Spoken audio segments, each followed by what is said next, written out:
So, welcome to Newfoundland degree. Hi friends. So, welcome to another episode of our Newfoundland Dairy. In this video, our topic is what all things we need to focus and we need to take care while we migrating with kids.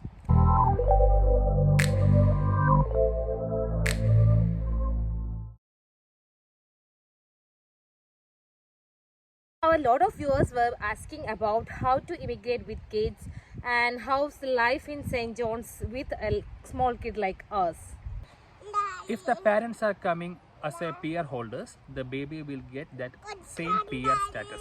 So, if parents are coming on work status, kids will have either visitor permit or study permit depending on the age of the kids.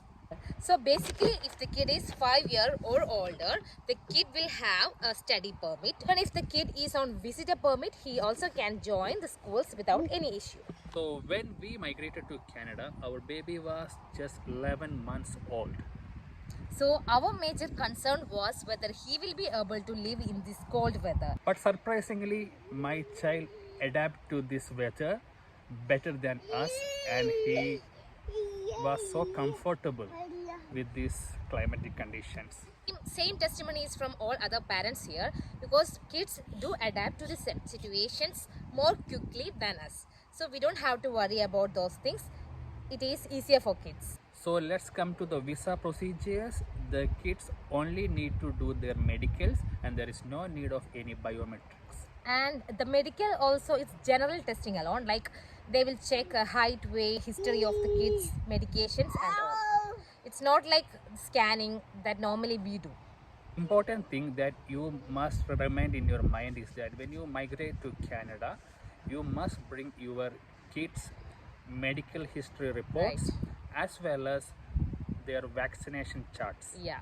So when we go to schools or when we go for a next vaccination in here, so they will ask about his previous history, like his vaccination reports, previous medical history and all. So make sure you bring all those with.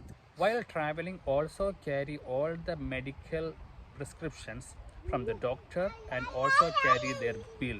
So makes your travel a hassle-free one. Yeah, so make sure you bring the very necessary medications like for fever, cough, all those things, along with the vitamin supplements if your kid is having all those things. Because here doctors will not prescribe such medications without any reasons. And try to purchase some warm clothes for your babies, especially like thermals, gloves, socks, caps. This will help your baby a lot. Yeah, especially bring lot of warm clothes for your kids, because kids needs lot of clothes. So when you came for the first time, it's your choice is to book a child ticket for your baby, or you can make your child ticket into a full ticket. Yeah. The benefit of converting a child ticket into a full ticket is that you can bring more luggages. And the other main reason for why we booked a full ticket for the small baby was we were not sure about how our travel will be for this next 30 hours and more. And this was our very first travel with this small kid for such a long time. And I was breastfeeding the baby by that time, so I don't want to get involved with somebody else in our third seat.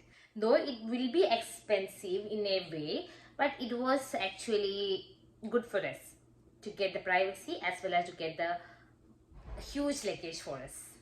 So it is always better to bring maximum stuff from your home country. So it will help you a lot to easily adapt in Canada. Especially without an initial cost. When you travel with kid, make sure you have arranged initial accommodation here, either with Airbnb or with any family, friends or so. Whichever province you are moving to, they will be having some your community people, some community groups. So you can reach out to them and can inquire about the necessary items that needs according to the city and the place.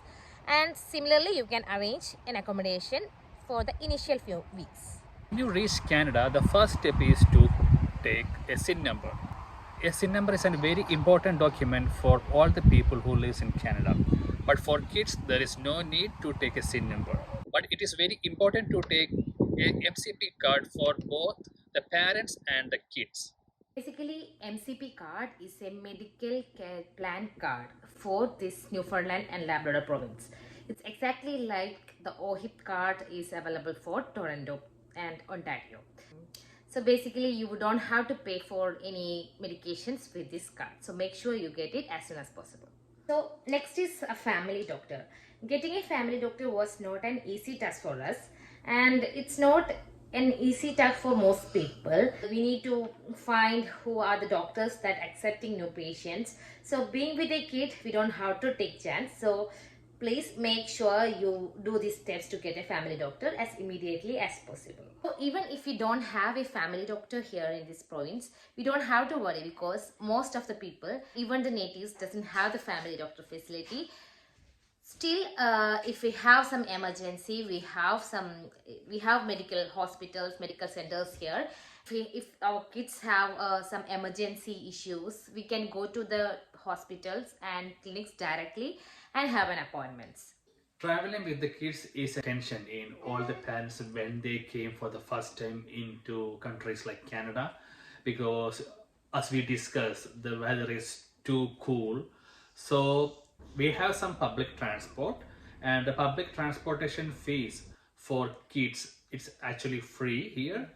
If you have strollers, then we can use their stroller in the public transport as well. Our baby was just 11 months old by that time, so we took strollers so that our traveling will be much more easier.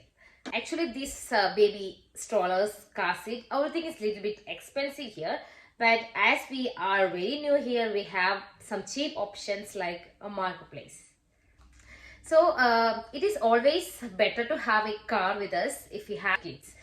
So, but we cannot have a Canadian license as soon as arrive here. But there's a provision in Canada so that we can drive for few initial months like 90 days or 3 months with our previous license. For that, we need to make sure that we have both our Indian or your country's license along with the driving abstract and driving history details. And if you're able to manage a car, the important thing regarding kids is that you must buy a child seater. Yeah. Because in Canada, child seater is very mandatory for all the kids who travel in a car. Coming to a daycare and schooling, so getting a daycare for our kid was not an easy task. We will have a lot of daycares nearby, but getting a daycare admission is not easy task always. So we need to enroll, we need to start the procedures immediately as we arrive. We should call and arrange appointment with the daycare so that we can put our baby's name in the waiting list in the daycares. So we have done this in the very next month as we arrived, though our baby was just 11 months old by that time. Then we need to follow up with the daycares so that our kids will get admission soon. The school facilities in Canada are excellent, and the kids will get a seat in the nearest school where you live. Yeah, so actually we don't have to bother about which school our kid will be going to. So you can get admission to the nearest school without any cost. Managing a child like him with only 11 months old and going for job is a really hectic task. So how we tackle is that we choose different shifts. So that I can work in the daytime and he will work in the evening time. So that is how we manage our kid without making him going to the daycare.